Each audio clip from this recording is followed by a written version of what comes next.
Ini adalah dunia alternatif yang benar-benar baru. Pria itu sebelumnya adalah seorang programmer berpengalaman. Bekerja lembur dalam waktu yang lama. Meninggal mendadak di tempat kerja. Ketika dia terbangun lagi, dia menemukan dirinya sudah berada di dunia lain. Dia berbalik dan menjadi seorang penakluk iblis.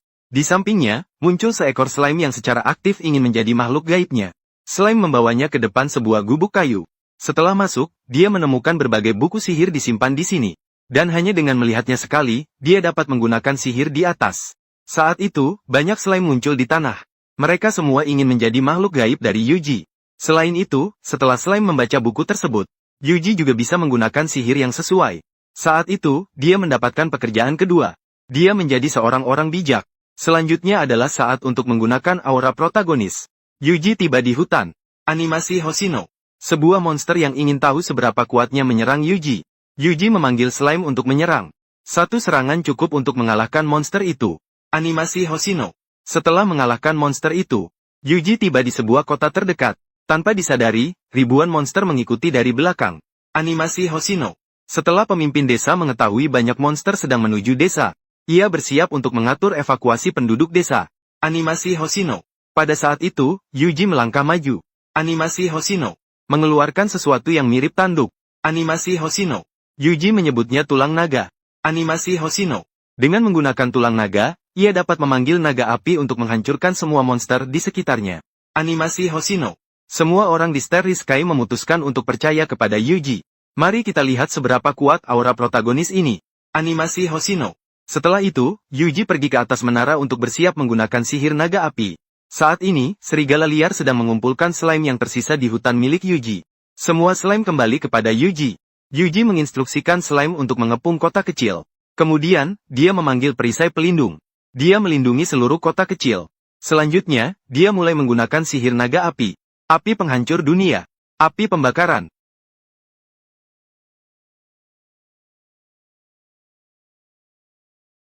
Setelah satu gelombang serangan, beberapa monster ternyata berhasil bertahan dari panasnya api. Namun saat ini, Yuji sudah melepaskan sihir yang begitu kuat. Poin sihirnya menjadi minus 200.000. Tapi melihat monster masih mendekat, maka, Yuji memutuskan untuk mengorbankan poin kehidupannya untuk mendapatkan sihir. Dia sekali lagi memanggil perisai pelindung dan menggunakan sihir naga api. Kali ini, semua monster berhasil dimusnahkan. Namun Yuji juga kehabisan tenaga dan pingsan di tanah. Ketika dia terbangun kembali, dia menemukan bahwa di bawah sedang merayakan dengan meriah. Seorang wanita di sebelahnya memberitahu Yuji. Semua orang merayakan keberhasilan Yuji mengusir monster. Semua bersorak merayakan. Saat malam tiba, wanita itu datang ke kamar Yuji, ingin memberikan pelukan. Namun, dia menemukan bahwa Yuji telah pergi diam-diam. Protagonis selalu mengatakan tidak ingin menimbulkan keributan. Namun, kemanapun dia pergi, dia akan menjadi pusat perhatian. Seluruh keluarganya sangat menyukai makanan. Dan mereka sangat menyukai daging. Setelah makan dan minum dengan puas, protagonis pun pergi ke asosiasi petualang untuk mendaftar. Namun, petugas penerima di asosiasi petualang mengatakan bahwa penyihir monster sulit untuk terdaftar sebagai petualang di kota ini. Sambil melirik slime di bahu protagonis, semakin putus asa. Namun, ketika petugas tersebut menemukan bahwa protagonis memiliki kemampuan deteksi musuh, dia menyatakan bahwa ia bisa lolos tanpa syarat. Karena kemampuan ini dapat menurunkan tingkat kematian tim menjadi 15. Setelah protagonis menyelesaikan pendaftaran, dia diundang oleh seorang pendekar pedang untuk bergabung dengan salah satu pemanah dari timnya. Sedangkan yang satu lagi adalah seorang petarung bersenjata tombak. Mereka mengaku tidak pernah melihat protagonis sebelumnya. Protagonis mengaku bahwa dia adalah penakluk monster baru, dan sikap pedangannya berubah drastis. Dia khawatir bahwa penakluk monster ini tidak berpengalaman dalam bertempur, dan tidak ingin protagonis bergabung dan menjadi beban. Namun kedua wanita itu mengatakan bahwa dia memiliki kemampuan untuk mendeteksi musuh. Untuk kali ini, mencari tempat persembunyian dari monster kuat, yaitu naga tanah, sangat membantu. Daripada memaksa untuk menerobos, lebih baik menghindari monster. Kedua wanita itu menekankan bahwa mereka lebih menginginkan protagonis bergabung daripada pedangannya. Mereka lebih berharap protagonis bergabung. Dengan cara ini, protagonis secara kebetulan menjadi anggota tim petualang ini. Di dalam hutan, anjing husky menjaga dengan serius dan menemukan monster pada jarak 2 km dari protagonis. Ketika protagonis mengungkapkan informasi ini, rekan-rekan tim merasa terkejut. Sang pemanah mengajukan pertanyaan. Bagaimana mungkin bisa melihat sejauh 2 km? Sementara itu, sang pendekar langsung menjadi yang pertama. Ingin memastikan apakah itu benar. Saat tiba di lokasi, mereka menemukan bahwa ada monster. Mereka mulai memandang protagonis dengan cara yang baru. Sambil bercanda, pendekar itu dengan cepat menjatuhkan pedangnya. Menyelesaikan monster itu dengan eksekusi. Saat malam, tim memilih untuk berkemah jauh dari jalan utama. Sang pemanah terus menanyakan, siapa guru yang mengajarkan teknik mengunci musuhmu? Protagonis sejenak tidak tahu harus menjawab apa. Hanya bisa mengatakan bahwa dia belajar secara tiba-tiba. Tidak mungkin mengatakan bahwa itu diberitahu oleh kamera slime, kan? Pendekar itu memotong pembicaraan. Dia mengatakan bahwa dia sudah memutuskan urutan tim. Yang pertama adalah pemanah. Yang kedua adalah dirinya sendiri. Yang ketiga adalah protagonis, dan yang terakhir adalah prajurit tombak. Protagonis mengajukan pertanyaan. Dan dia menjelaskan dengan santai. Ketika waktu tidur terpecah-pecah. Bagi orang kedua dan ketiga, ini relatif menguras tenaga. Jadi, harus diambil alih oleh diri sendiri dan protagonis yang tidak perlu bertarung. Pada saat ini, protagonis merasa bahwa pendekar ini ternyata sangat sopan. Sudah setengah malam, Slime memberitahu protagonis. Pendekar yang ada di halaman utama menghilang. Kedua gadis itu percaya bahwa protagonis tidak pandai bertarung. Jadi, mereka berdua yang bertanggung jawab untuk mengejar pendekar ini. Lihat apa yang ia jual. Pendekar itu berlari ke sebuah gubuk di dalam hutan. Berunding dengan pemimpin di dalam. Pendekar itu menyatakan, dalam kelompok kali ini, ada dua wanita yang dapat dijual dengan harga tinggi. Selama seperti biasanya, menyamarkan mereka seolah-olah melarikan diri di tengah penugasan. Dan tidak mengindahkan pria itu. Biarkan dia tersisih dan dibunuh oleh monster. Tanpa mereka ketahui, percakapan mereka sudah didengar dengan jelas oleh protagonis. Saat itu, kedua gadis kebetulan menginjak perangkap. Suara yang muncul membuat semua orang di dalam ruangan menjadi waspada. Mereka juga sudah siap untuk bertarung habis-habisan. Pada saat itu, ada seseorang yang kembali mengaktifkan jebakan. Ternyata, itu adalah Husky dan Slime yang sengaja mengaktifkan jebakan. Untuk menarik perhatian musuh. Dalam kegelapan, mereka tampak seperti monster yang menakutkan. Semua orang di ruangan mengatakan bahwa mereka belum pernah melihat makhluk gaib seperti ini. Memutuskan untuk mundur lebih baik. Setelah protagonis membantu kedua gadis itu melarikan diri, ia mulai bersiap, mencari sebuah sihir yang sederhana tapi berguna. Dan harus sedikit lebih lemah. Setelah memilih cukup lama, dia merasa yang ini cukup baik. Pembekuan area sedang berlangsung.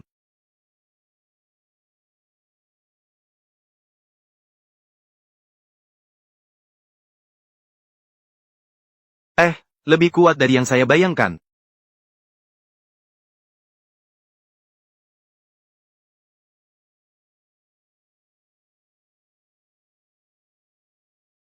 Protagonis hanya bisa menjelaskan bahwa ini adalah pekerjaan slime. Ini tidak ada hubungannya dengan dirinya. Kedua gadis itu menemukan pemimpin yang tergeletak di tanah dengan ekor kuncir. Ternyata adalah pencuri yang terkenal jahat. Namun saat ini yang lebih menyedihkan adalah, di dalam tim sudah tidak ada karakter yang bertanggung jawab untuk bertarung. Tidak menguntungkan untuk melanjutkan penugasan. Namun protagonis dengan percaya diri menyatakan, slime-nya dapat membuat semua orang menghindari pertarungan. Angin aneh sering bertiup di lembah. Protagonis tetap membiarkan slime-nya bertindak sebagai kamera untuk melakukan pengintaian, sambil memberitahu rekan-rekannya. Saat ini belum menemukan situasi naga bumi. Rekan-rekan justru memuji slime milik protagonis, dan menyatakan bahwa pasti bisa ditemukan. Toh bahkan pencuri pun bisa dikalahkan dengan cukup mudah. Dia dapat diandalkan, tetapi dia merasa rekan-rekannya berlebihan dalam memujinya. Dan mengingat kembali, saat sebelumnya mengikuti ujian pendaftaran petualang. Pertama adalah pengujian poin sihir. Protagonis dengan mudah memecahkan bola kristal, membuat orang-orang yang hadir tercengang. Dia justru tampak sangat tidak bersalah. Selanjutnya adalah pengujian sihir yang dikuasainya. Protagonis memutuskan untuk menggunakan sihir bola api biasa yang sering digunakannya.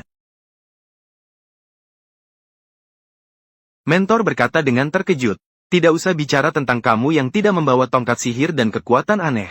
Pertanyaan mengenai mengapa kamu tidak perlu melafalkan. Dan menyatakan bahwa tanpa melafalkan adalah keterampilan tingkat tinggi. Tetapi kekuatan sihir akan menjadi lebih lemah. Protagonis tidak menjawab pertanyaannya. Tetapi menyatakan, tak heran jika kekuatan sihirnya menjadi lemah. Dia ingin mencoba lagi. Karena saya tidak melafalkan, jadi kekuatan sihirnya tidak cukup. Bola api.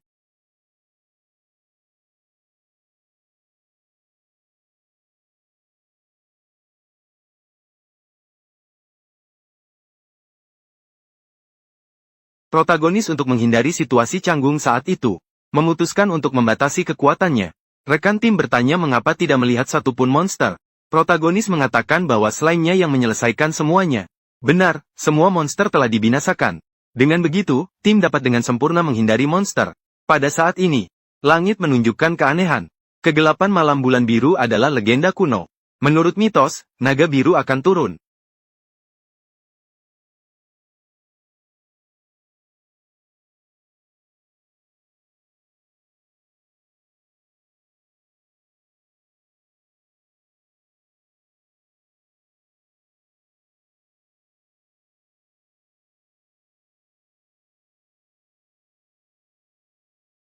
Protagonis juga menemukan fenomena ini dan monster besar.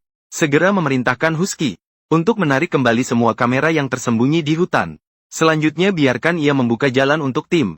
Teleportasi sihir, bola api kecil.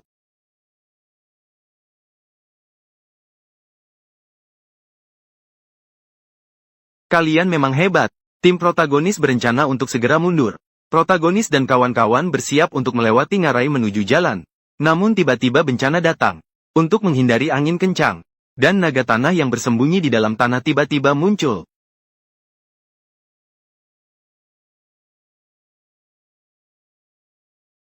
Cepat sembunyi di belakang batu. Sekejap, rekan tim sudah bersembunyi di belakang, dan memberi isyarat kepada protagonis untuk segera datang. Protagonis menyatakan ingin mencoba, karena khawatir tentang rekan tim. Jadi ia awalnya menggunakan sihir yang lebih lemah untuk menahan. Mengeluarkan beberapa bola sihir berturut-turut. Namun efeknya sangat kecil. Namun ini hanya merupakan kelemahan yang ditunjukkan oleh protagonis. Naga tanah yang melihat itu melompat ke arah protagonis. Kebetulan terhalang oleh angin kencang. Selanjutnya, dengan penerangan, menemukan posisi naga tanah. Dengan cepat melancarkan serangan. Api penghancur dunia membakar naga tanah hingga hangus.